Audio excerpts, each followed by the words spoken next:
네, 당신을 괴롭히는 투자 고민 오늘도 산뜻하게 날려보도록 하겠습니다. 아침엔 투자. 오늘도 활기차게 한번 시작해 볼 텐데요. 진행을 맡게 된 박종훈입니다. 네, 안녕하세요. 우선입니다. 네.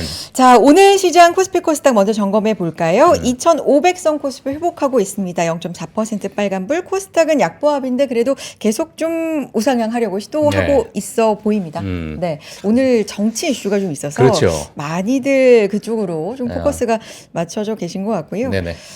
또 속보 나오는 대로 저희도 중요한 내용이면 또 전해드리도록 하겠습니다. 오늘은 사실 저희가 수요일 미국 주식 얘기하는 미국 날이거든요. 주식. 네. 예. 미국 주식 매일매일 저는 너무 기대가 되고 그러니까요. 있습니다. 네. 미국 주식은 아침에 투자에서 이분께서 예. 담당해주고 계십니다. 엔투의 한동엽 부장님 모셔보겠습니다. 안녕하세요. 네, 안녕하십니까. 네, 안녕하세요. 네. 안경이 눈에 띄어서. 왜냐하면 부장님 그 안경 맞아요? 제가 생각하는? 아니에요. 그건 아니에요? AI 에이전트가 제공되는 그러니까. 안경은 다음 방송 때 쓰고 나올 수 있을 것 같습니다. 어제 도착했어요. 어제 도착했어요. 네. 도착은 했어요. 어떤 안경이죠? 이게 어떤 스토리가 있냐면 예. AI 에이전트 요즘은 글라스 안경으로 또 스마트 나오잖아요. 안경. 네. 근데 그거를 구입하셨대요. 그 가격이 얼마인데요? 그게 직구로 사면은 한 예. 50만 원 정도 됩니다. 메타. 50만 원이요? 네, 메타에서 바로 살 수는 없고 예. 미국에 이제 배대지 통해 가지고 직접 가져와야 되는데 어제 도착했거든요. 예. 그래서 이제 도수 좀 넣고 세팅해서 다음 주에 쓰고 나올 수 있을 것 같습니다. 야. 아니 그래서 지난 방송에 이제 그걸 저희 방송 통해서 보여주시겠다 네. 해가지고 딱 뵀는데 안경이 오늘도 약간 눈에 어. 띄어서 근데 패션을 워낙 예. 좋아해서 저건 패션 안경인 거예요. 알겠습니다. 자, 알겠습니다. 다음 안경. 저도 이제 뭐 미국 주식 좋아하는데 네. 저는 좋아하는 게 아닌 것 같아요. 왜요? 직접 사야죠, 안경. 예, 그 진정한 미국 주식을 좋아하시는 분들은 직접 이런 부분에서 이제 사야 되지 않나. 그런 생각이 좀 듭니다. 아니 실제로 한동엽 부장님은 저희 이제 방송 통해서 소개해 주시는 기업 이런 제품 같은 걸 실제로 뭐 직구 통해서 체험해보고 예. 저희한테도 한번 경험해보라고 또 나눠주시고. 차는 혹시 뭐 테슬라 타고 다니세요? 제가 테슬라를 좋아하긴 하는데요. 예. 지금 타는 차는 테슬라는 아닙니다. 테슬라 아니고. 비난을 많이 받고 있습니다. 그래? 비난까지 받고 계세요? 네. 그렇습니다. 예. 자, 미국 주식과 관련돼서 오늘 또 이야기 나눠볼 예정이니까요. 네네. 여러분 궁금하신 점 채팅창 통해서 남겨주시고 또 여러분의 의견도 자유롭게 남겨주시면 좋을 것 같습니다. 미국 주식 얘기 시작해 보겠습니다. 네. 최근에 미국 주식 뭐 작년까지 계속해서 고점 우상향하는 흐름을 보였는데 조금 고점이 조정받고 있어요. 뭐 일각에서는 현지에서는 10% 조정 앞으로도 더 가능성이 그렇죠. 있다. 뭐 이런 분석도 좀 나오고 있는 것 같은데 최근 상황 어떻게 보고 계신지 여쭤봐야 되겠죠? 네, 작년 말까지 미국 주식이 워낙 좋았기 때문에 뭐 맞아요. 전 세계 자산 중에서 제일 좋았죠. 미국 주식 하나면은 작년에 어떤 투자 고민들이 다 끝났던 거고. 근데 이제 연초 들어서 뭐 국채 금리와 더불어서 미국 시장에 좀 불안감이 엄습하다 보니까 사실 우리가 살고 있는 지금의 세상은 AI로 필두로 한 4차 산업이 굉장히 급격하게 진행되고 있고 많은 기업들이 천문학적인 돈을 투자를 하고 있는데 반해서 우리의 믿음은 이제 주가가 내려오니까 좀 약해지는 굉장히 좀 멘탈적으로 어려운 구간을 지나가고 있습니다. 하지만 저희가 이번 이 코너를 통해서 한번 그 말씀드렸던 것들이 있는데 사실 저희가 계엄 영이 있고 나서 방송을 바로 했었거든요. 맞아요. 지난해 말에 좀 기억을 해보면. 근데 그 주간이 가장 국내 증시에서는 바닥이었어요. 그러니까 이제 모두가 현실 상황에 대해서 좀 부정을 하고 안 좋게 보는 그 부정론들이 많아졌을 때가 항상 시장이 좀 바닥임은 분명하거든요. 미국 시장에서도 보면은 지금 작년 말까지 굉장히 우리가 믿어왔었던 AI와 관련된 그리고 그와 파생된 기술들이 지금 주가가 떨어지니까 조금은 의구심이 들고 있는 것 같아요. 그런 측면에서 본다면은 우리는 진정한 투자자로서 새로운 기회들을 발굴해야 되는 또 시기에 왔고 반대로 생각하면 또 가격 조정이 일어났기 때문에 가격 메리트가 발생해서 좀 투자의 기회로도 활용할 수가 있는 시기거든요. 그래서 오늘 그에 따른 좀 전략들을 살펴보도록 하겠습니다. 예. 그 자료를 보시면 아마 이런 뉴스들이 최근에 많이 도배가 되고 있습니다. 항상 뭔가 이 투자 관련된 뉴스들은 그 가운데가 없는 것 같아요. 엄청나게 중간이 없다. 좋거나 엄청나게 비관적이거나 이렇게 좀 양쪽으로 쏠리게 되는 것 같은데 뭐 최근 뉴스에서 뭐 자료를 좀 보다시피 뭐 양자 컴퓨터나 뭐 드론이나 자율주행 믿었는데 뭐 이런 것들이 좀 불투명해진 것 같다. 뭐 이러한 이야기들이 나옵니다. 그리고 뭐 리게팅 컴퓨터나 또는 아이온큐나 뭐 개인 투자자들이 굉장히 많이 쏠렸던 종목들에 대해서 회의론들이 많이 나오고 있고요. 저는 결론부터 말씀드리면 이런 가격 조정을 우리가 보고 있는 AI 산업의 핵심 우량주들은 살 수 있는 기회라고 저는 믿고 있고 그렇게 해야 된다라고 생각합니다. 하지만 단순히 많이 빠진 것들을 또다시 일부 종목에 편중해서 매수를 하는 거는 저는 반대고요. 그러면은 이 높은 미국 주식의 변동성에 계속해서 노출될 수밖에 없습니다. 지금 이 시기를 좋은 우량주들로 포트폴리오를 구성하는 걸로 전환하는 게 저는 필수적인 시기라고 보고요. 그 포트폴리오를 운영한다는 말은 굉장히 사실 어려운 실무입니다. 예. 종목별로 몇 %를 담아야 되는지 또는 실적 발표마다 돌아올 때 그 내용이 달라졌을 때 어떻게 조정을 해야 되는지 굉장히 세심한 관리가 필요하거든요. 그래서 미국 주식을 운영할 때도 저는 좀 간접 투자를 통해서 포트폴리오를 관리할 수 있는 뭐 운용사와 함께 한다든지 계좌 관리를 할 수 있는 형태로 이번에는 바꿔 나가시는 게 저는 좋은 타이밍이라고 생각을 하고 예. 있습니다. 예. 뭐 이어서 이번 주 경제 지표 일정을 좀 볼게요. 제가 경제 지표 일정들은 잘 안 보려고 하는 이유가 지표들이 다 좋기 때문입니다. 미국 경제 좋아요. 그렇기 때문에 뭐 하나하나 계속해서 일일비할 필요는 없는데 최근에 이제 물가와 관련된 이슈들이 다시 수면 위로 나오다 보니까 오늘 밤이죠. 오늘 밤 한국 시간 10시 반입니다. 10시 반에 코어 CPI가 나와요. 전월 대비 그리고 전년 동기 대비 나오는데 사실 이 CPI 지표가 조금은 영향을 시장에 좀 임팩트를 줄 수 있다라고 보고요. 한 컨센서스 이하, 뭐 포캐스트는 한 2.9% 전년 대비 예상을 하고 있는데 한 2.7% 정도로 나온다면 시장은 큰 타격은 좀 없을 것 같다라는 생각이 듭니다. 하지만 이보다 좀 높게 나오면은 시장은 좀 흔들릴 수 있으나 우리가 인플레이션을 보는 입장이 예전에 코로나를 겪고 나서 있었던 어떤 인플레이션 트라우마, 정말 공급단이 막히고 그 눌렸던 소비가 한꺼번에 일어나고 이러한 과정 속에서 정말 예상치 못하게 크게 폭등했던 인플레이션이 아니기 때문에 지금 통제하에 있는 인플레이션입니다. 그렇기 때문에 뭐 CPI 지표가 좀 높게 나와서 시장에 충격을 준다 하더라도 뭐 이거를 매수의 기회로 활용할 것이지 이를 좀 굉장히 좀 공포감으로 받아들여서는 사실 좀 어려운 대응이 될 것 같다는 생각이 들고요. 그리고 이어서 목요일 날 소매 판매와 실업수당 청구 건수가 있습니다. 일각에서는 지표가 안 좋게 나와야 뭐 연준에서 조금 더 금리나 카드를 조금은 적극적으로 만지작거리지 않을까 뭐 이런 이야기들이 나오는데 예. 저는 적극 반대합니다. 왜냐하면 지표는 무조건 잘 나와야 돼요. 경제 지표가 좋아야죠. 경제 지표가 안 좋아서 새로운 수단을 강구하기 때문에 뭐 주가가 올라갈 거야. 이거는 저는 좀 어불성설이라고 생각해요. 지표는 좋게 나와야 되는 게 맞고요. 그거를 뭐 bad is good이라고 생각하지 말고 경제 지표는 계속 좋게 유지가 되되 인플레이션은 컨트롤될 수 있는 인플레이션이 우리가 확인이 된다면 우리가 미국 증시를 대하는데 올해도 큰 문제는 없을 거라고 생각이 듭니다. 예, 알겠습니다. 지금 뭐 사실 지금 포트폴리오 다변화에 대해서 말씀해 주셨고 뭐 이번에 뭐 조정이 되면은 일부 우리가 조금 뭐 담아야 될 어떤 시기로 우리 볼 수 있을 것 같은데 네.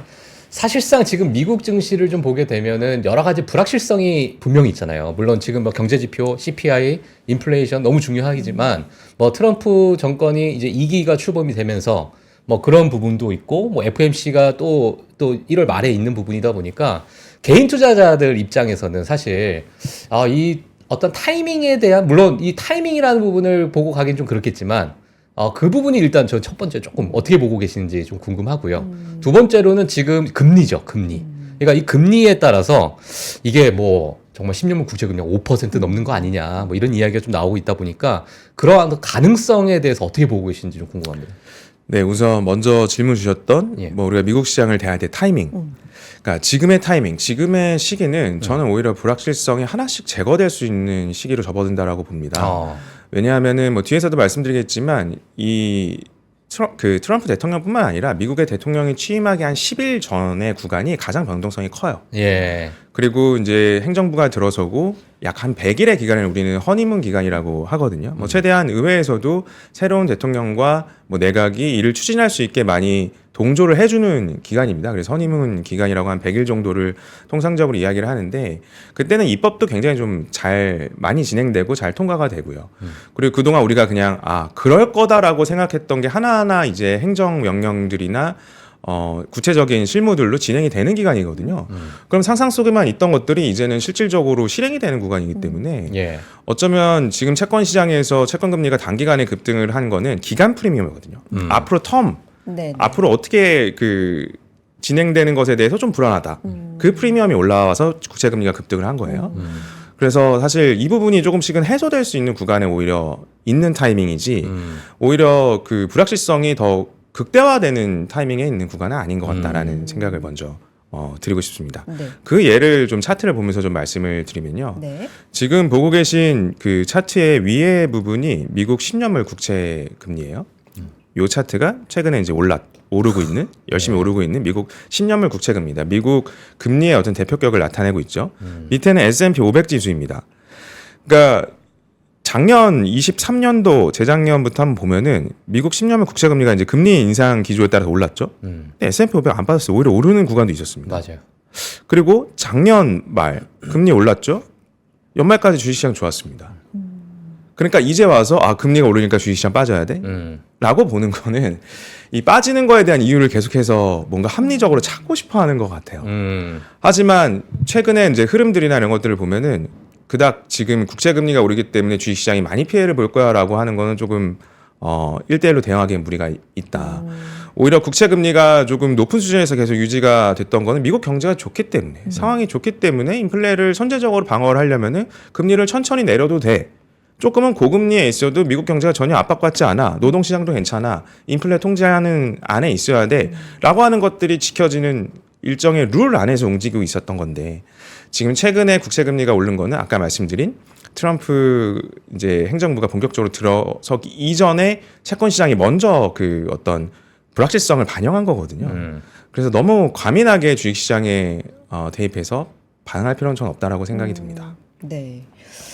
말씀해 주신 것처럼 지표 보면 미국 경제는 진짜 견조하구나. 견조하죠. 네, 이런 걸 네. 우리가 좀 느낄 수가 있는데 말씀하신 것처럼 오히려 그냥 경기 침체 우려, 뭐 지표가 안 좋다, 그래서 빠지는 것보다 지표가 좋은 게 오히려 좋은 거다. 그렇죠. 네, 예. 뭐 이런 말씀을 해주셨는데 말씀해 주신 것처럼 단 하나, 그래서 금리 인하의 명분이 없어진다는 게 지금 시장에 걱정 아닐까요? 그렇죠. 계속해서 좀 높게 금리가 유지될 것이다. 그럼 이거를 중장기적으로는 시장이 좋아하는가? 뭐 이런 부분인데 여기에 대해서도 버틸 수 있다. 오히려 좋은 거다. 이렇게 보시는 거예요, 부장님?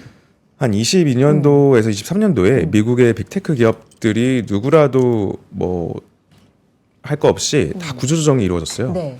뭐 예전 기사들 찾아보면 마이크로소프트 뭐 개발자들 거의 감원을 굉장히 크게 했고요. 뭐 테슬라 마찬가지고요. 뭐 구글 마찬가지고 그 미국 빅테크 기업들이 금리가 올라갈 거에 대비해서 비용 절감을 굉장히 많이 했단 말입니다. 네. 뭐 우리나라도 마찬가지고 우리나라 스타트업도 마찬가지고 대기업도 마찬가지고 금리가 오른 거에 대해서 미리 선제적으로 경영 환경을 바꿔놨어요.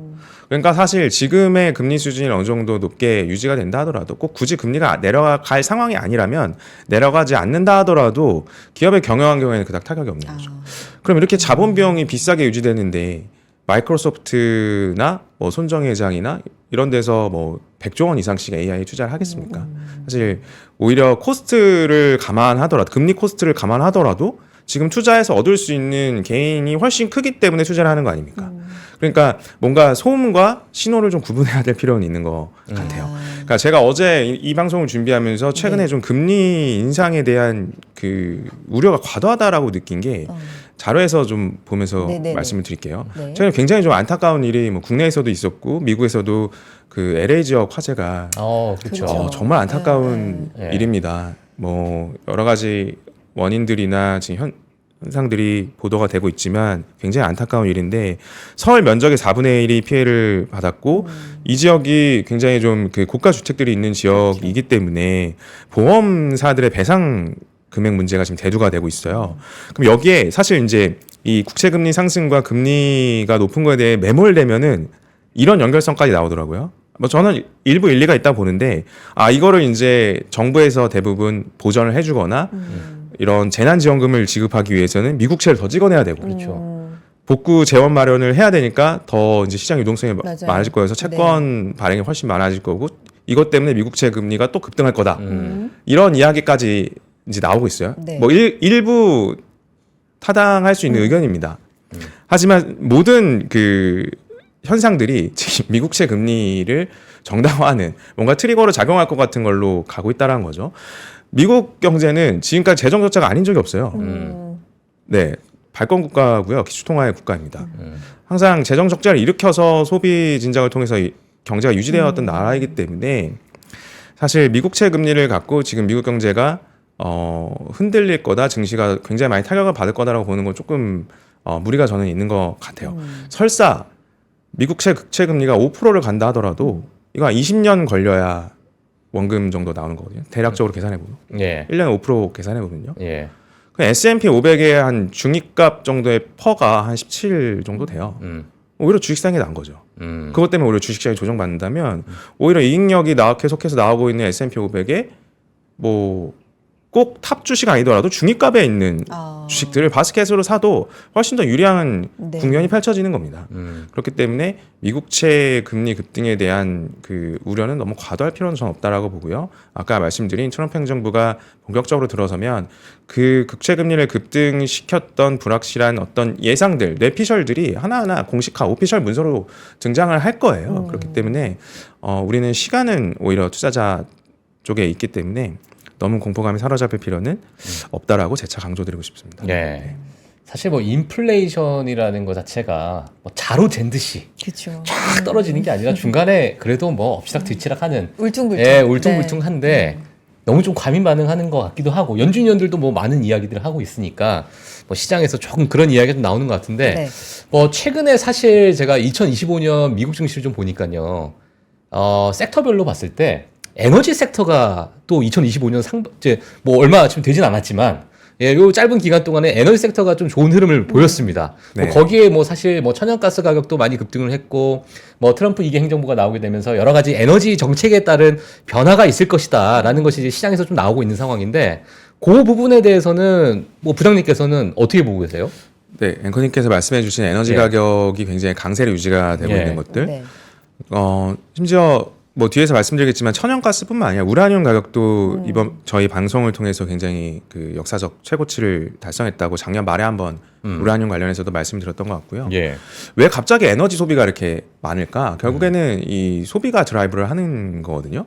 어디서 이렇게 에너지를 많이 필요할까라고 보면은 이게 정확한 시그널인 거죠. 이건 노이즈가 아니고 정확한 시그널로 우리가 판단을 할 수 있는 게 AI 산업을 필두로 한 전력량이 소비량이 굉장히 급증했기 때문에 지금 원전을 되게 많이 늘려야지, 뭐 소형 원전, SMR을 데이터 센터 옆에 지어야지, 이런 빅테크 기업들의 투자가 굉장히 많이 일어나고 있지만, 야, 그 기술을 상용화하는데 걸리는 시간과 그리고 지금 당장 AI 데이터 센터를 확장하고 운영을 해야 되는 시간에 이제 격차가 발생하는 거죠. 예.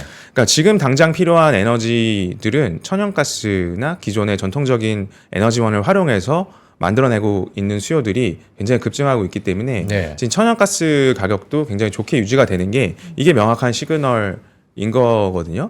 그러니까 미국 주식 가격이 연초에 좀 조정을 받았다고 해서 AI에 대한 어떤 의구심이나 이게 자라나는 게 아니라 실제로 돈을 버는 게 제일 목적인 기업단에서는 지금 사활을 걸고 투자를 하고 있다라는 겁니다. 지난 시간에 소개해드렸다시피 마이크로소프트의 브래드 스미스 부회장이 뭐 4년 준비하면 25년 잘 먹고 살 수 있다라고 이야기하는 것과 같이 굉장히 엄중하게 이야기를 하고 있고, 그게 천연가스와 에너지 가격 급등을 야기할 정도로 굉장히 적극적으로 산업 현장은 돌아가고 있거든요. 그래서 그런 측면에서 이제 에너지 가격은 바라봐야 될 것 같고, 역시나 AI 산업에 대한 기업들의 어떤 공격적인 경영 행보와 투자가 이루어지고 있다라고 보실 수 있겠습니다. 예.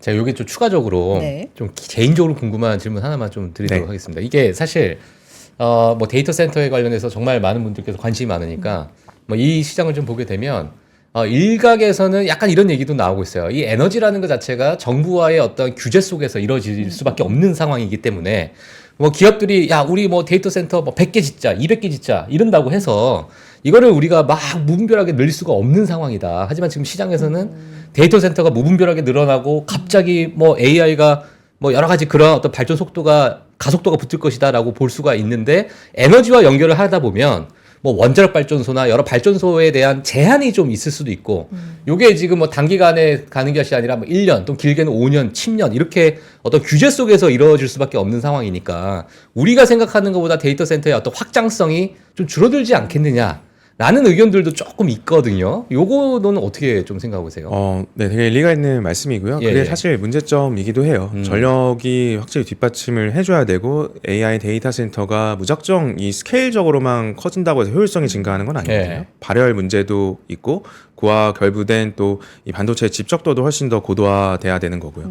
근데 이제 말씀해주신 이제 전략과 관련된 거는 미국 정부에서도 이에 대한 그 심각성을 굉장히 느끼고 있는 것 같아요. 예. 그러니까 사실 뭐 작년부터 본격적으로 미국의 그 전력 수요가 굉장히 증가하기 시작했거든요. 그 전까지는 굉장히 플랫합니다. 예, 예. 그래서 그 미국 정부에서도 굉장히 발빠르게 이 원전의 재가동이나 원전의 선진화 방안에 대해서 굉장히 많이 고민을 하고 있고 기업들과 협력을 해나가고 있고요. 하지만 이제 기업단에선 그게 정부의 지원이 성에 차지는 않을 거예요, 당연히. 그렇죠. 그리고 우리 기업이 독자적으로 또 전력 생산을 할 수 있는 필요성도 느끼고 있고요. 예. 그렇기 때문에 이제 빅테크 기업들이 자신의 AI 센터 옆에 바로 소형 원전 모듈을 같이 건설하거나 또는 뭐 뒤에서도 종목 이슈 때 말씀을 드리겠지만 이번 주에 굉장히 큰 이슈 중에 하나가 미국의 굉장히 큰 대표하는 에너지 기업인 콘스텔레이션 에너지 기업이 그 천연가스를 위주로 생산하는 기업을 인수를 했어요.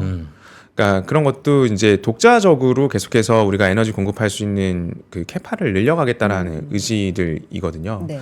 그러니까 정부의 지원으로만은 지금 AI 산업의 발전 속도는 따라갈 수가 없고 기업들도 자체적으로 움직이고 있는 상황이라고 보시면 될 것 같습니다. 그러니까 모든 기업들이 이제 에너지원, 그러니까 우리가 뭐 원자력이다, 신재생이다, 천연가스 이게 아니라 에너지로 쓸 수 있는 모든 자원을 우리가 활용해서 성장을 이끌어가야 된다. 네. 이렇게 우리가 볼 수 있겠네요. 네, 그래서 이제 원자력까지 이 건설이 되고 가동이 되기까지가 오랜 시간이 걸리다 보니 예, 예.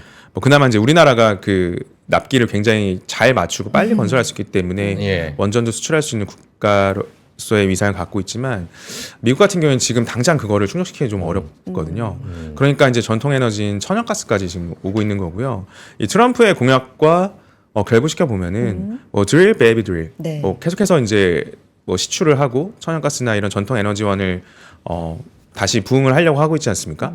이런 것들도 결국엔 AI 산업의 그 기반을 만들기 위한 움직임이라고 볼 수가 있을 것 같습니다. 예. 네, 단기적으로 주목할 만한 미국에서의 이슈 오늘 밤에 있을 10시 반이죠. CPI 발표 뭐 이게 있고 이제 다음 주로 가면 무엇보다도 이제 트럼프 취임. 그렇죠. 그렇죠. 그래서 트럼프 허니문 보고서를 또 NH투자증권에서 내서 요걸 좀 요약해서 의견까지 더해서 왜 허니문이라고 지었어요?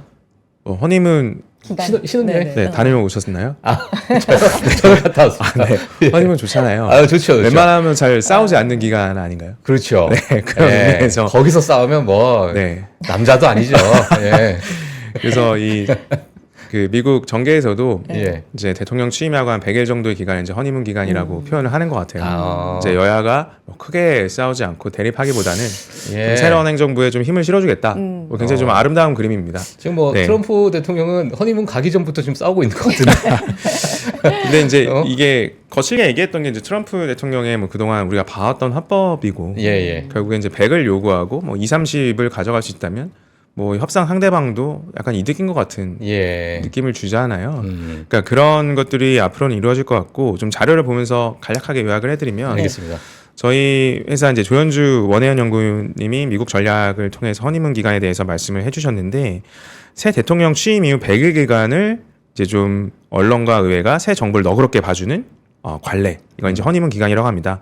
뭐 FHD 뭐 First 100 Days라고도 하는데 실질적으로 대통령 취임을 하고 나서 한 7개월 동안 한 100일 정도 되겠죠. 그 상정되는 그 법안하고 통과되는 법안도 굉장히 좀 많이 집중이 되고요. 실질적으로 이 기간에 우리가 그동안 상상으로만 내피셔 트럼프가 굉장히 좀 거칠게 얘기했는데 그게 정말 그렇게 될까? 그러니까 미국 국채가 먼저 금리가 선반영을 했던 건데 미국 국채 금리도 다 선반영합니다. 주식처럼.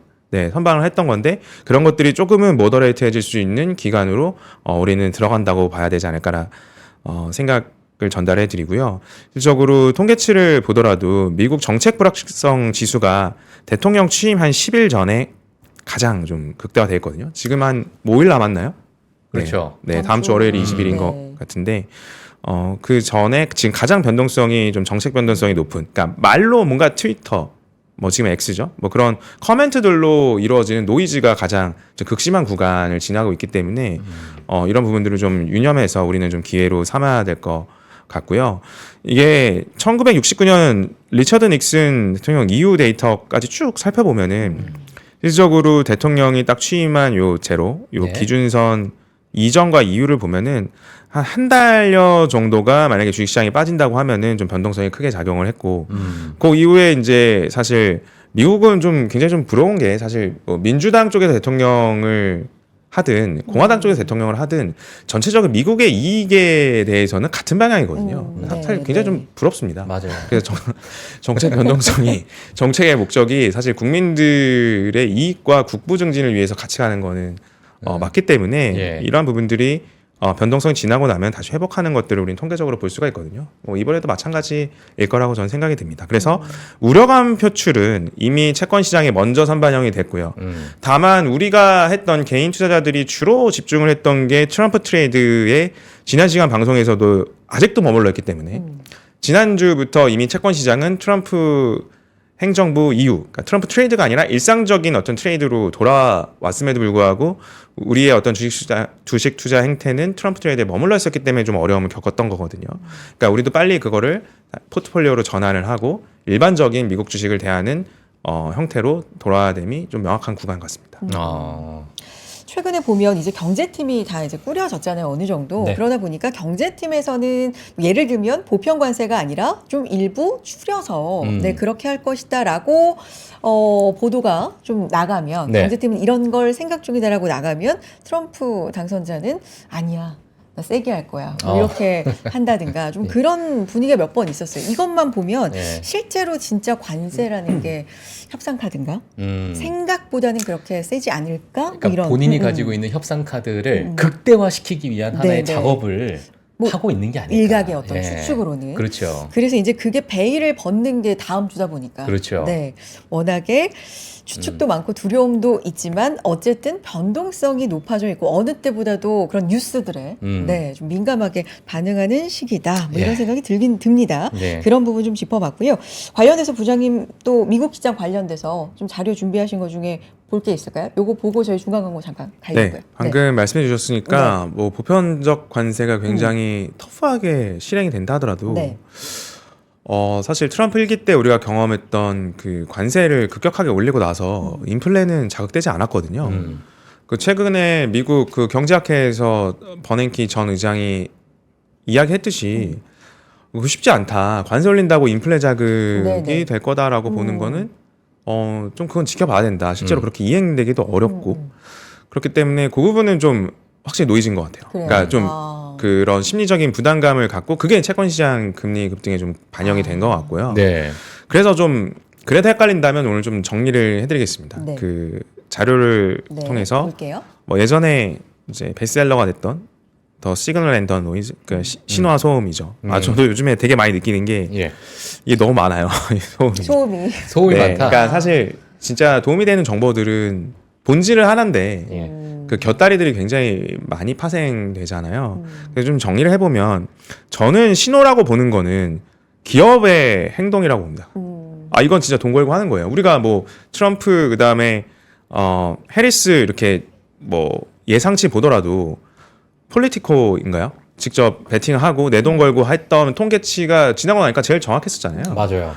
그러니까 기업의 돈이 천문학적으로 들어간 거는 뭐 이거는 뭐 요즘 말로 진짜 찐이라는 겁니다. 이건 진짜 의사결정이에요. 이렇게 하겠다는 거고 이거 투자하고 절대 손해 안 봅니다. 안 보려고 할 거예요. 그 이상을 뽑아내려고 하는 그 전략이기 때문에 소뱅이 140조 트럼프 행정부와 AI 투자한 거 마이크로소프트가 이에 더하해서 1년 만에 우리는 118조 투자하겠다라고 한 거 그리고 FSD 뭐 테슬라 중심으로 해서 계속해서 새로운 버전들이 나오고 있고 사람들이 만족감을 가져가는 것들 그리고 뭐 애플의 iOS와 지금 라지 랭귀지 모델 그 챗GPT죠. 네. 이런 것들이 결합돼서 온디바이스 AI로 발전하고 있는 것들은 명확한 우리가 AI 산업이 발전하고 있고 우리 삶이 조금 더 생산성이 높아지고 있는 신호입니다.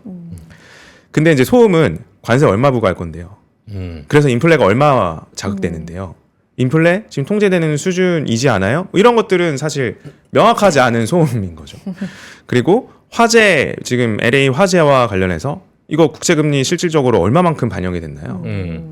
그리고 그 피해 규모와 그래서 보험사들이 뭐 유럽계의 지금 그 재보험을 든 보험사들이 미국채를 판다고 하나요? 아니거든요. 그렇죠. 그럴 수 있다라는 거 아닙니까?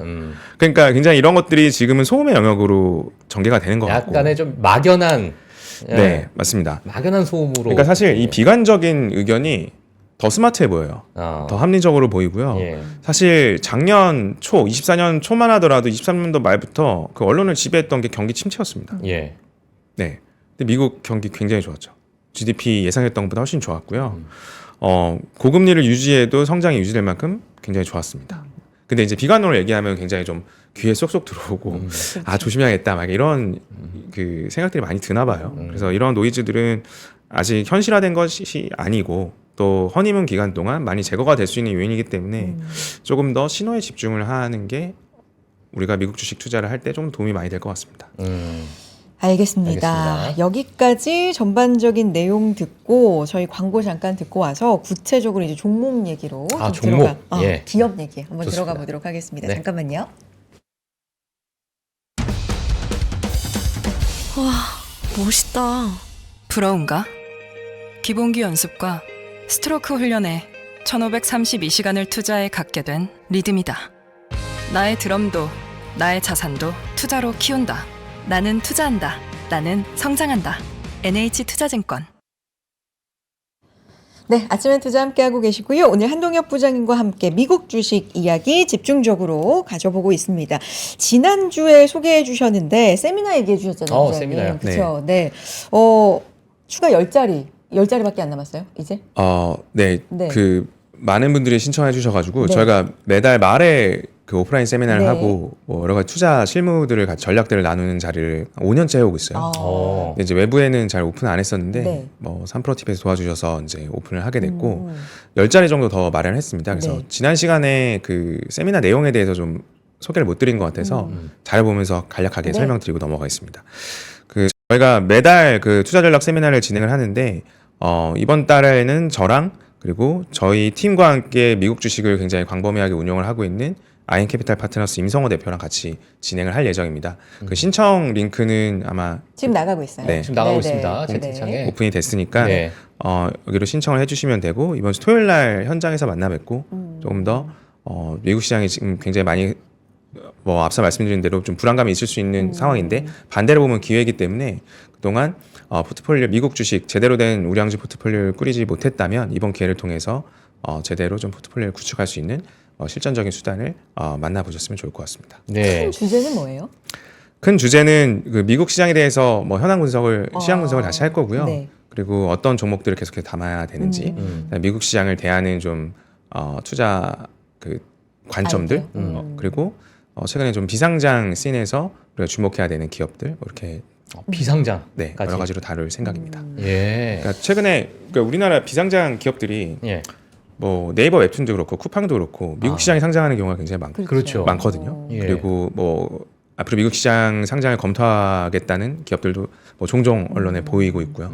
그렇기 때문에 국내 기업들 중에 글로벌 기업으로 성장할 수 있는 제목들은 좀 미리미리 좀 전략을 세우고 정보를 갖고 있을 필요가 있어 보입니다. 네. 그런 기업들이 많이 있어요?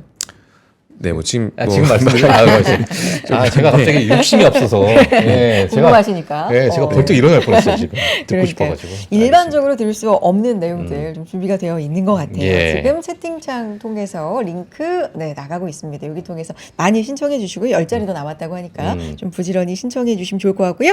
다음 얘기 넘어가 보겠습니다. 일명 뭐 서학개미라고 하는데 이제는 서학개미란 말도 사실 그렇죠. 미국 투자를 일반적으로 많이들 하시니까. 주식 그렇죠? 투자로 이민 가신 분들도 많이 계시거든요. 그래서 예. 사실은 서학개미란 말도 좀 무색하지만 어쨌든 국내 투자자분들 가운데서도 미국 투자 하시는 분들 매매 현황 좀 가지고 오셨다고 이 얘기 좀 해볼까요? 너무 궁금한데요? 네. 네네. 예. 그 앞서 말씀드린 비상장은 좀 민감한 부분들이 있기 때문에 네네. 오프라인에서 말씀드리고 하고요. 네. 상장 주식은 이제 공개가 되어 있는 정보들이기 때문에 그렇죠. 좀 자유롭게 이 시간을 통해서 말씀드리겠습니다. 예. 그 우리나라 투자자들의 매매 현황 을 시작으로 해서 미국 주식들 이슈 있는 것들 그리고 뭐 새로운 기업들을 소개해드리는 좋습니다. 순서로 가도록 하겠습니다. 네.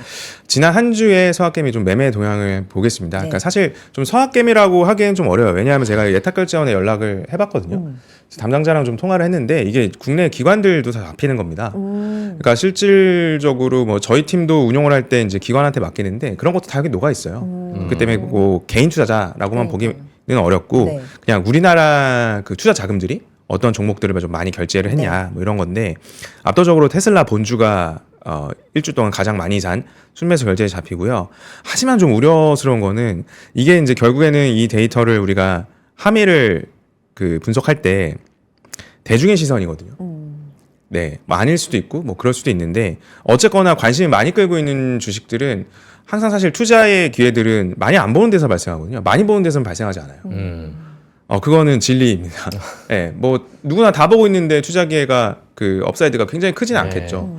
그러니까 우려되는 부분들이 이런 겁니다. 테슬라 2배 ETF. 그렇죠. 네, 사실 이게 2배 치면 여기 곱하기 2 해줘야 돼요. 왜냐하면 본주를 2배 더 많이 산 그렇죠, 거니까요. 그렇죠. 그러니까 압도적으로 지금 테슬라에 많이 샀고요. 아이온큐도 마찬가지고요. 그러니까 아직까지도 그 시장은 이미 트럼프 트레이드를 넘어서 트럼프 이후 그다음에 일반적인 미국 시장의 어떤 AI 전반적인 그 다양한 종목들로 분산이 돼가고 있는데 우리의 매매들은 좀 많이 아직도 좀 일부 종목에 집중돼 있다는 게 좀 그 주의해야 되는 상황인 것 같습니다. 야, 아이온큐가 3위까지 올라갔어요. 진짜 양자가 정말 엔비디아가 5위인 거예요, 그러면? 네, 엔비디아가 이제 새로 등장을 했고요. 네. 아마 네. 이제 주가가 고점에서 좀 밀리다 보니까 네. 이런 것들은 저는 괜찮다고 봅니다. 이런 본주 매수들은 저는 유익 있게 봐야 된다고 생각을 하는데 다만 이렇게 많이 몰렸던 것들에 대해서 또 거기에 엎어서 매수를 하는 것들은 조금 더 실패할 확률이 많은 것 같아요. 높다. 네. 오늘 뭐 저희 부장님께서 나오셨으니까 또 미국 주식에 대해서 저도 뭐 궁금한 점도 있고 이 로보틱스가 최근에 엄청난 변동성을 주고 있잖아요. 네. 근데 이게 뭐 기대감에 좀 빵 뛰어 올랐다가 뭐 최근에 막 조정을 주고 있는데 부장님께서는 로보틱스 뭐 아까 보니까 또 7위에 또 있더라고요. 로보틱스 그 종목이. 네네. 예, 이 부분도 좀 우리가 좀 조심해야 될 뭐 그런 부분일까? 아니면은 뭐 일부 그냥 뭐 단기적 이슈다, 뭐 노이즈다, 뭐 이렇게 보시는지 뭐 어떻게 보세요? 그러니까 결국에 이제 기업의 영속성을 보장할 수 있는 거는 이익이거든요. 이익이죠. 그러니까 기업이 컨셉으로 하는 기업의 철학이 만들어내는 프로덕트를 갖고 장사를 잘해서 이익이 나야 더 R&D도 많이 투자할 수 있고 기업이 영속해서 발전을 해나갈 수 있는데 대부분 지금 뭐 양자 컴퓨터 테마를 갖고 있는 것들, 로보틱스를 테마로 갖고 움직이는 것들은 실질적 이익을 내지 못하는 게 많습니다. 예, 그렇기 때문에 뭐 테슬라의 옵티머스도 지금 뭐 상용화돼서 이익을 내는 건 아니잖아요. 그렇죠. 그러니까 이런 부분들은 굉장히 좀 조심을 해야 됩니다. 그러니까 이제 금리가 올라오는 상황에서 먼저 무너지는 거죠. 네. 자본 조달 비용이 높아지네? 그럼 돈도 못 버는데? 이러니까 먼저 무너지는 거죠. 반대로 이제 돈을 버는 우량주는 뭐 걱정이 없죠. 왜냐하면 금리가 예를 들어 뭐 5%, 6%가 갔다고 쳐도 우리 돈 버는데? 그러면 그 돈으로 금리 받으면 되는데. 그 금리라고 하는 건 돈의 가치지 않습니까? 그렇죠. 돈의 가치가 올라가는데 영업이익을 많이 벌어요. 그럼 그 회사는 전혀 문제가 없는 거겠죠. 그러니까 이제 우리가 뭐 로보틱스나 양자 컴퓨터, 뭐 드론 뭐 다 좋은 주제고 우리가 주목을 해야 되는 것이긴 하나 금리가 쉽게 떨어질 것 같지 않은 상황이 좀 명백해 보이는 그 구간에서는 좀 유의할 필요가 있겠다라는 생각이 듭니다. 예. 그러니까 오히려 테슬라 같은 경우에는 뭐 이어서 말씀드리겠지만 전기차 사업과 로보틱스가 같이 있잖아요. 한쪽은 돈을 벌고 한쪽은 미래의 가능성을 주고 있습니다. 그러니까 항상 우리가 일을 할 때 현재 일도 하면서 그 다음 일에 대해서 준비를 해야 되는데 뭐 기업도 마찬가지고 그런 측면에서 그런 비즈니스들이 잘 어우러져 있는 그 빅테크 기업을 오히려 보시는 게 조금 더 투자 측면에서 의미가 있지 않을까라는 생각이 듭니다. 네. 그래서 이어서 테슬라 이야기가 나왔기 때문에 이번 주 뭐 역시나 테슬라와 관련된 뉴스들이 굉장히 많았는데 그 새로운 모델 Y가 나왔죠. 중국 상해 팩토리에서 먼저 생산을 합니다. 그래서 이 모델 Y 같은 경우에는 모든 차종을 넘어서 전 세계에서 가장 많이 팔린 차로 기록이 됐었거든요. 근데 이번에 이제 신형 모델 Y 같은 경우에도 그 흐름을 계속 이어갈 거라고 보고 있고요. 고 한다면 올해 테슬라의 실적 발표에 있어서 모델 Y도 리뉴얼이 됐고요. 모델 3도 하이랜드로 리뉴얼이 됐고요. 그러니까 판매 라인이 계속 괜찮을 거예요. 그리고 이제 저가형 뭐 모델 Q라든지 FSD의 이제 구독료들이 계속해서 좋은 영향을 줄 거기 때문에 테슬라 같은 경우에는 지금 주가가 빠졌을 때 계속해서 주목을 해야 되고 미국 시장에서 미국 주식으로 돈을 버는 그 어떤 원칙 중에 하나는 흐름을 탄 산업과 기업은 그 흐름이 끊기 전까지 계속해서 보유하는 게 맞습니다. 뭐 지난 시간에서 강조드렸던 게 안 파는 게임을 해야 된다. 이 흐름 쉽게 끝나지 않습니다. 계속해서 그 기업들, 패권을 가진 기업들한테는 좋은 휴먼 리소스가 공급이 될 거고요. 좋은 대학에서 많은 그런 어떤 공학적 지식과 꿈을 갖고 있는 사람들이 이런 기업들의 투입이 계속해서 될 겁니다. 그러니까 우리나라가 바이오가 강한 이유도 의대가 세기 때문에 바이오가 강한 네. 거예요. 그러니까 미국도 마찬가지거든요. 그러니까 이 흐름을 쉽게 끊기지 않기 때문에 주가 조정이 됐다고 해서 공포감을 갖고 그냥 버리는 게 아니라 테슬라 같은 빅테크 기업들은 지금 그 기세가 굉장히 큰 그리고 길게 가져가고 있기 때문에 이런 조정 받을 때 한번 계속해서 봐야 되고요. 예. 최근에 좀 재밌게 테슬라 관련해서 올라온 뉴스가 틱톡을 인수한다. 일론 머스크한테 네. 뭐 매각 협상자로 선정을 하고 팔아야 되나 뭐 이런 뉴스들이 올라와요. 네. 근데 이 부분은 아직까지는 노이즈죠. 앞서 말씀드린 대로 확실한 시그널은 아직 아니고요. 그래서 예전에 그 일론 머스크가 X를 인수할 때 트위터를 인수해서 이제 X를 바꿨죠. 트위터 인수할 때 굉장히 좀 그 자금적인 부담이 있었고 그게 아직 끝나지 않았거든요. 맞아요. 네. 그렇기 때문에 뭐 틱톡을 되게 적극적으로 인수할 거다. 저는 뭐 그렇게 보기에는 아직은 좀 어려운 구간인 것 같고요. 지금은 좀 루머가 조금 더 많은 것 같아요. 실제 어떤 이득이 될까 뭐 이런 생각 들고요. 그래서 예. 이런 것들 때문에 혹시나 테슬라 주가가 조정을 받는다면 저는 좀 기회로 보고 있고요.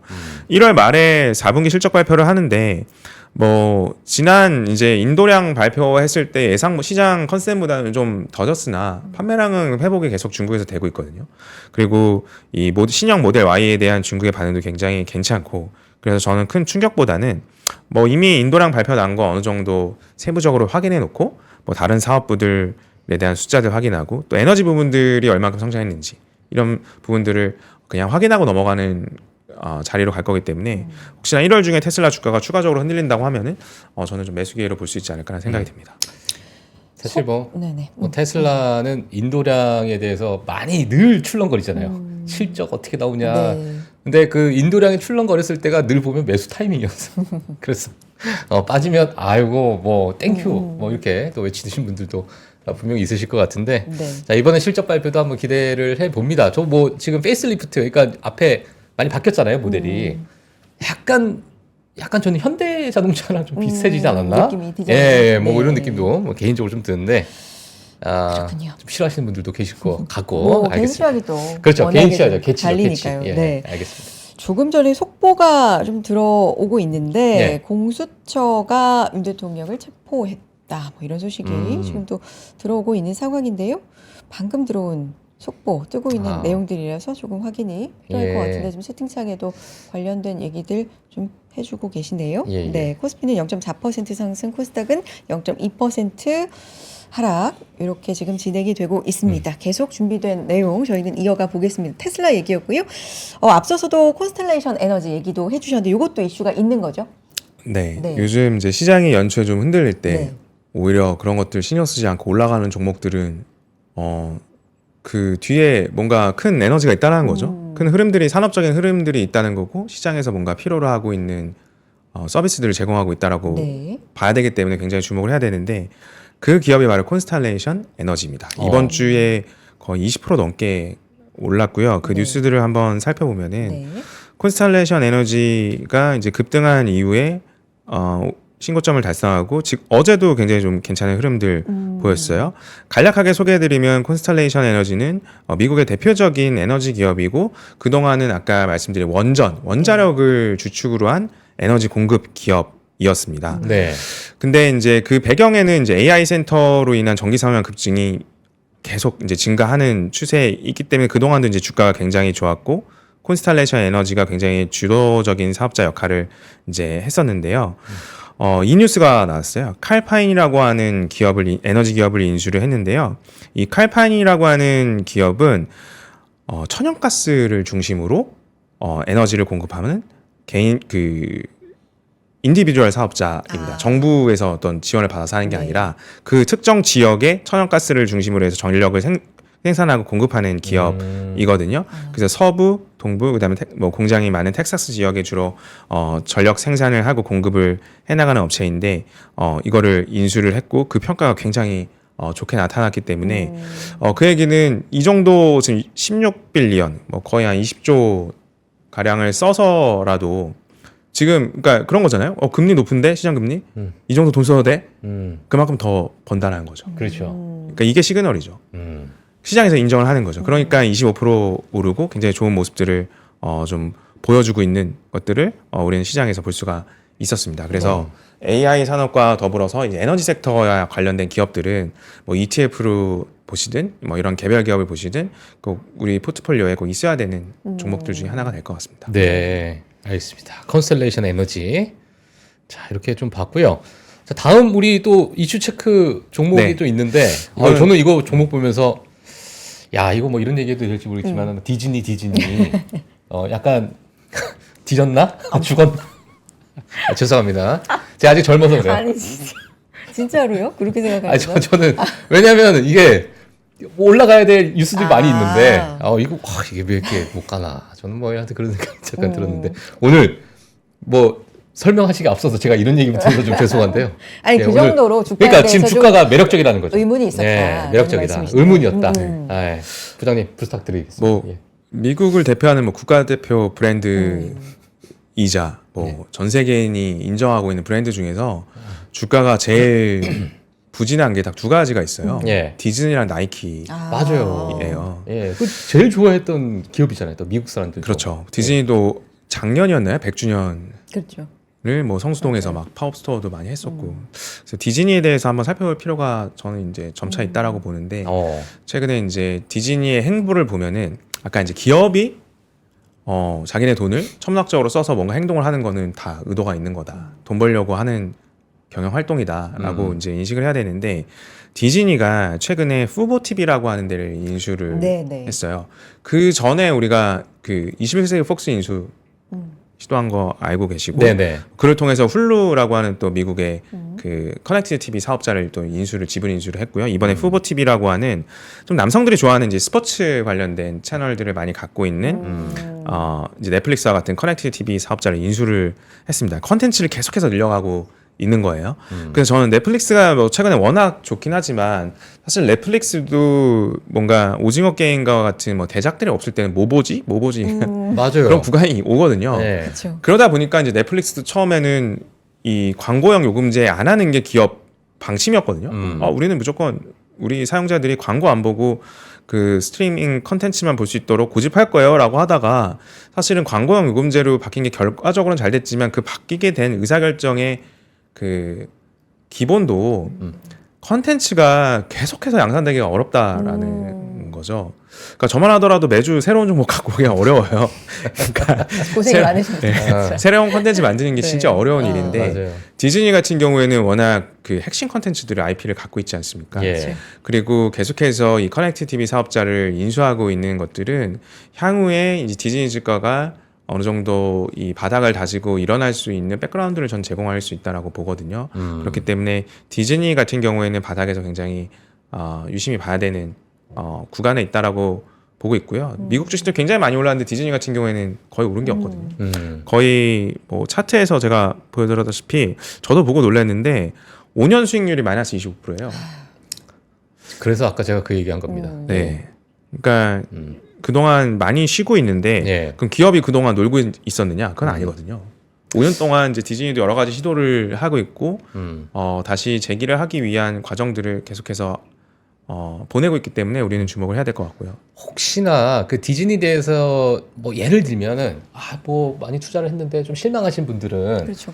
이 OTT 시장에서 어찌 보면은 이 생태계가 점점 뭐 넷플릭스로 굳어가는 그런 어떤 과정 속에서 디즈니가 주가가 뭐 저렇게 좋지 않는 거 아니냐 뭐 이렇게도 의견을 내신 분들도 있을 것 같은데 지금 상황에서는 그 부분을 탈피하고 좀 올라갈 수 있는 그런 어떤 모멘텀이 현재는 있다 이렇게 좀 판단을 하고 계신 건가요? 어떻게 보세요? 네. 넷플릭스 만 존재하진 않을 것 같아요. 그렇죠, 그렇죠. 그러니까 뭐 우리나라도 뭐 처음에 KBS, MBC만 있다 SBS도 나오고 뭐 종합 편성 채널도 나오고 계속해서 이제 채널 사업자들이 나오듯이 결국엔 컨텐츠거든요. 뭐 예를 들어 TV 조선 하면 떠오르는 컨텐츠, TVN 하면 떠오르는 컨텐츠. 그 방송사를 기억하기보다는 사실 먼저 컨텐츠를 기억을 그렇죠. 하죠. 그걸 보려고 그 방송사의 채널을 키는 거고요. 그러니까 디즈니는 사실 갖고 있는 컨텐츠가 굉장히 많고 지금 그거를 밑단에서 굉장히 M&A를 통해서 늘려가고 있는 과정이기 때문에 중소 사업자들이 재편되는 과정은 맞을 것 같아요. 우리나라도 OTT 사업자들이 굉장히 많이 늘어났다가 굉장히 어려움을 많이 겪고 있는데 쿠팡도 굉장히 스포츠 채널 같은 것들을 많이 지금 역점을 두고 있는 이유가 남성 시청자들을 많이 확보하려고 하는 거거든요. 뭐 그로 인해서 또 이커머스로 끌어들일 수도 있고요. 디즈니도 그런 과정 속에 있다라고 저는 생각이 듭니다. 어쩌면 조금 약할 수 있었던 디즈니가 갖고 있었던 남성 구독자층 지금 뭐 훌루나 후보 TV를 통해서 유입을 시키고 있는 거거든요. 그 위에다가 이제 컨텐츠를 못 만드는 기업은 아니기 때문에 킬링 컨텐츠가 나오면은 충분히 바닥에서 또 반전을 보일 수 있는 계기는 올 거라고 생각이 듭니다. 네, 알겠습니다. 다음은 이제 로블록스 얘기를 좀 해볼 텐데 요거는 부장님께서 로블록스. 네네 좀 유망하다 예. 이렇게 소개해 주신 적이 있잖아요. 네, 지난 시간에 말씀드렸는데 네. 이제 시간이 없어서 다 자료들을 말씀 못 드렸는데 네.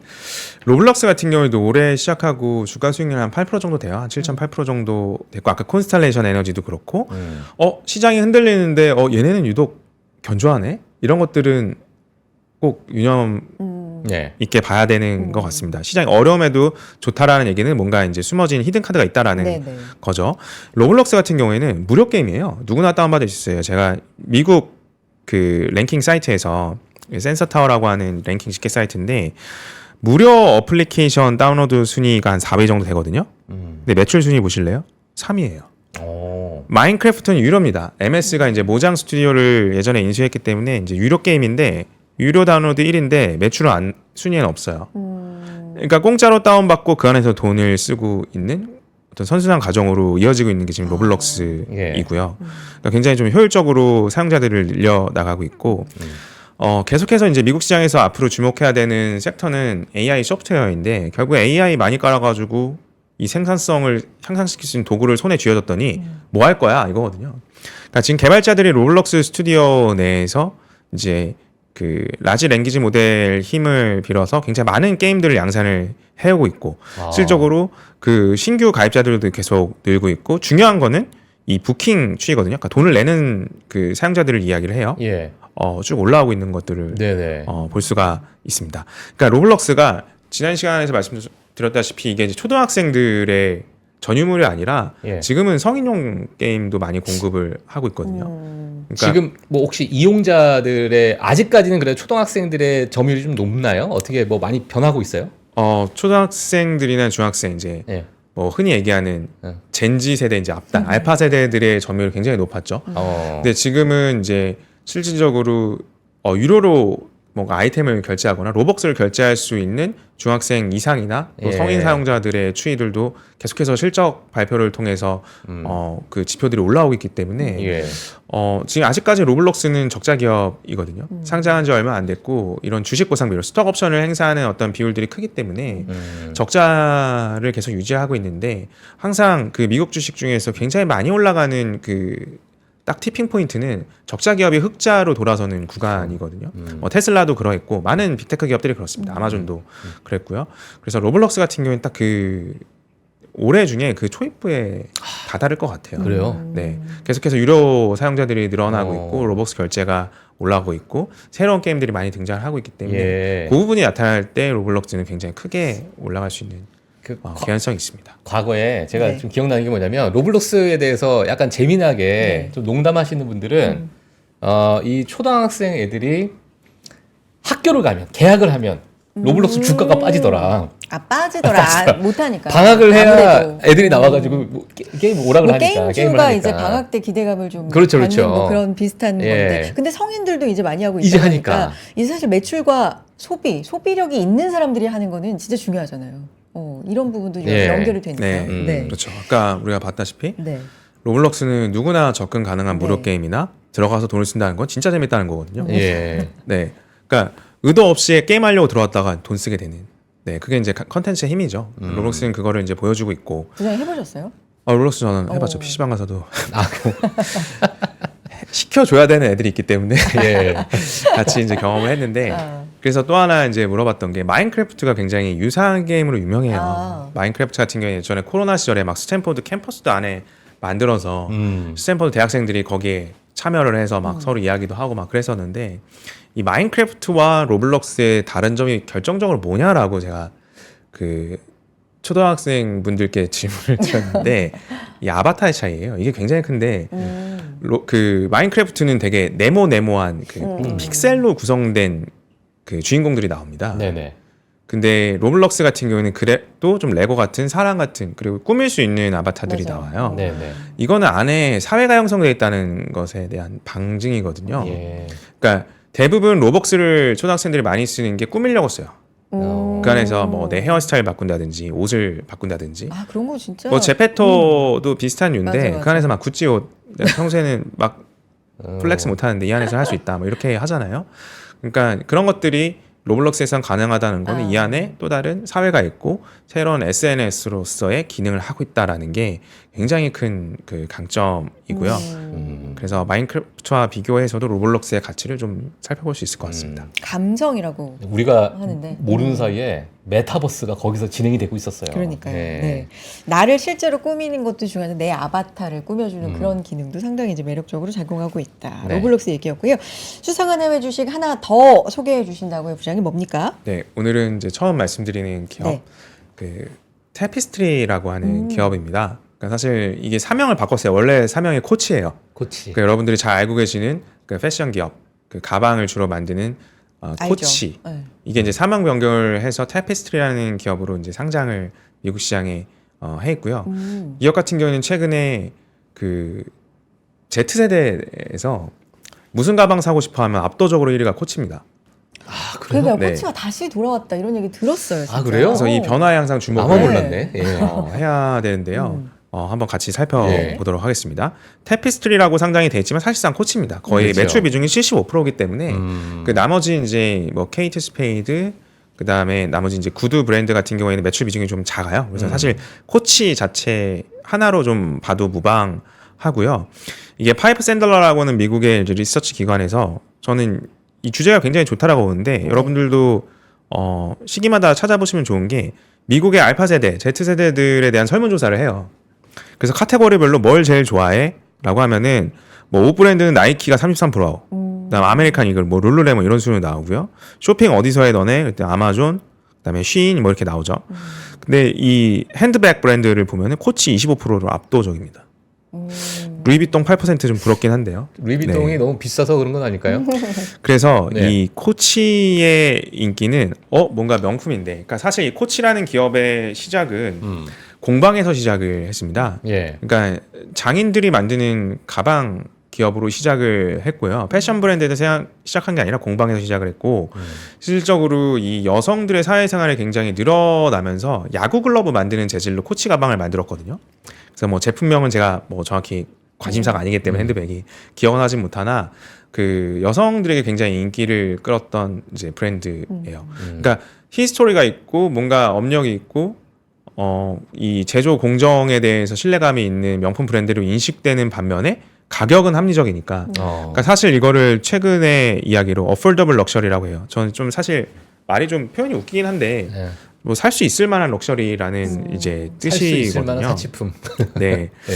그러니까 이제 품질도 괜찮고 가격은 좀 이제 부모님한테 쫄라서 사달라고 했을 때 사주실 만할 것 같은데 네. 뭔가 디자인도 최근에 굉장히 좋으니까 예. 인기를 많이 끌고 있는 거죠. 그래서 실용주의와 트렌디함의 조합이라고 보고요. 최근에 이제 국내에 어떤 새롭게 떠오르는 브랜드 중에 마땡킴이라는 브랜드, 뭐 옆에 더현대 서울에서도 매장을 만나볼 수 있는데 코치랑 협업을 해서 새로운 라인업들을 보이고 있거든요. 그러니까 이제 Z 세대들이 좋아하는 게 이 콜라보레이션을 굉장히 좋아합니다. 뭐 슈프림과 어디, 맞아요. 뭐 놀스페이스와 어디, 뭐 이렇게 그 콜라보레이션을 굉장히 좋아하고 그에 대한 가치를 굉장히 인식을 잘하는데 코치가 지금 그런 상황들을 굉장히 잘 활용을 하고 있고요. 실적은 어때요?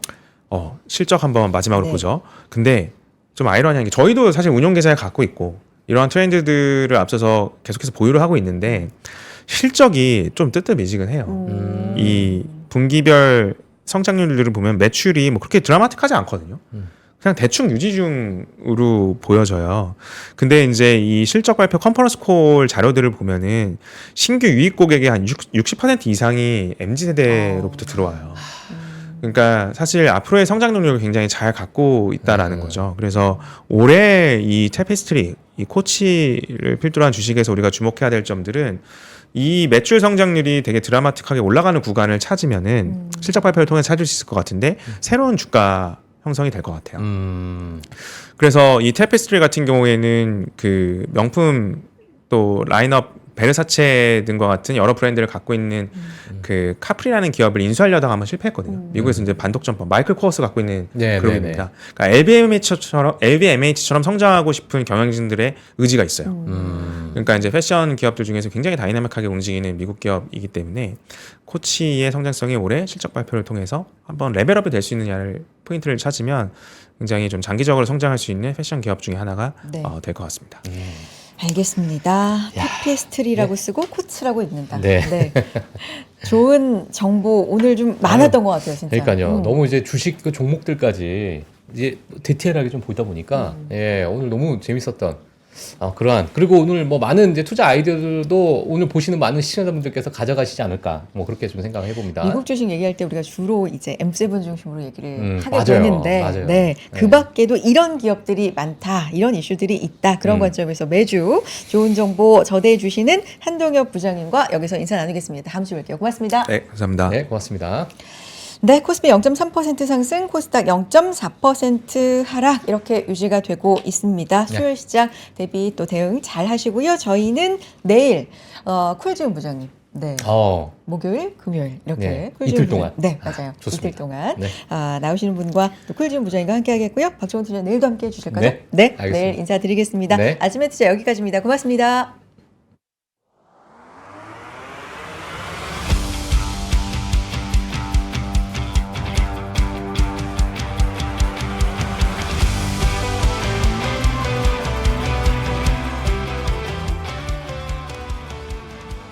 삶의 격을 높이는 9가지 지혜를 함께 나눕니다.